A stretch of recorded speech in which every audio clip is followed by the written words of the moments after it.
after which the gates are opened without any resistance.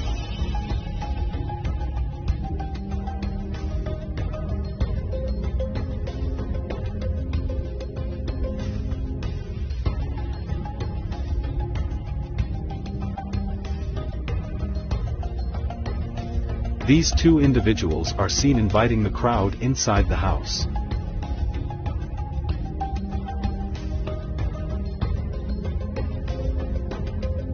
As the camera pans, we see that the windows and doors of the house are already broken. And who is this mysterious man which instigated the crowd to enter the house? PTI leader Dr. Yasmi Rashid can be clearly heard urging the crowd against from entering the house. मेहरबानी करके अंदर जाने की बिल्कुल मत कोशिश करें, आप बाहर आ जाएं सारे, हम प्रोटेस्ट करने आए हैं. Then later at night the house was burnt down by mysterious individuals.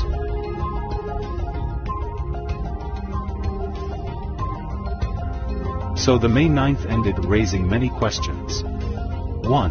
Why was the crowd not stopped at any of the checkpoints in the cantonment area? 2. Who ordered the removal of the multi-layered security detail from the Corps Commander's house? 3. Why was there no response from Quick Response Force and Garrison Security Force despite the fact the Corps Commander's house was under attack for many hours? And finally, and most importantly, who benefits from the chaos? Is it Imran Khan who wants elections? Or is it PDM government which is running away from elections?